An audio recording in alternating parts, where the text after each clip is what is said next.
I am Brittney from the Legacy Veterinary Clinic, as you all know that already, and this is Dr. Jen Hewitt. She is with us today. She is a veterinarian with special interest in dermatology, so today I'm going to be asking her a few questions about allergies. So Dr. Hewitt, I do have just a few questions. What are some of the main causes of allergies? That's a good question, Brittney. So allergies, there's three main causes: food, the environment, and fleas. Okay. Now, flea allergy and allergy dermatitis is actually the most common allergy in dogs and cats. Okay. However, we don't see fleas very often in Calgary, so it's not our most common one here. Food, well, most people think it's the most common, and it's actually the least common cause of allergies. Yeah. So environmental allergies are then the other kind of major one that make up kind of a combination of, or causes for allergies. Environment can include pollens, trees, molds, dust mites, like that sort of thing in the environment. So there's a lot that pets can be allergic to. Absolutely, yeah. So I know this is kind of a very broad question, what would be the best diet you would start with for a dog that you suspect has a food allergy? Yeah, so this is definitely I get this question all the time, and unfortunately there's not a simple answer. Okay. So not every single pet will do well on the exact same food, okay? Because they have different allergies to different foods. Okay. So typically what we do, or I try to do, is assemble like a full history of what diets and protein sources primarily they've been exposed to. Okay. Chicken, beef, dairy. Yeah, exactly. The most common food allergens in dogs are chicken, beef, dairy, wheat, gluten to some extent, but it's not that common. Okay. Chicken is like the number one. Yeah. So typically what I say, and when we do a food trial, 2 feet.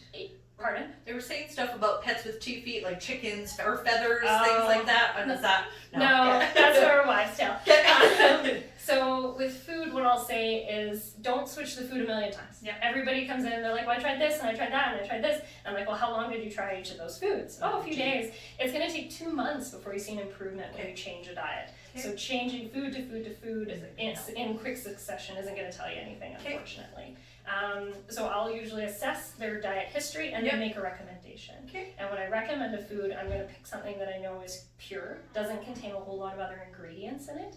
And there's numerous studies that show commercial diets available from pet stores are contaminated with other ingredients. They're just not pure. Okay. And that's not a bad thing. No. They're just, I can't use them to do a food trial. It's my only diagnostic test for food allergies. There's no blood test. There's no easy answer for food allergies. Perfect. You have to do a trial. Yeah, we get a lot of people that ask about blood tests and things like that. And you cannot diagnose a food allergy that way. That is how you diagnose what an environmental allergy is contributing to, but I already know they have environmental allergies. So. Perfect. Yeah.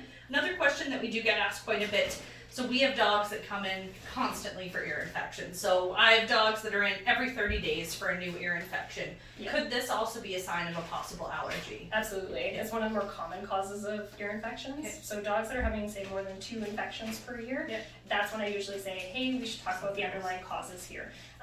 Because, the odd one here and there, fine. But when they're happening frequently, like every month, there's an underlying issue that's not being addressed. So the infections just keep coming back because they're a secondary sign of an allergy in some cases anyway. Beautiful. Well, thank you so much. I also just want to say, so if you guys are interested in seeing Dr. Hewitt, she is here. So please give us a call. We'd be happy to get you guys scheduled in. For allergies, it's a very big case and stuff to go over. So we don't recommend kind of looking at things yourself. Come and talk to a professional. Dr. Hewitt is here, and we'd be happy to get you guys booked in. Hope you have a great day. Thanks so much. No problem.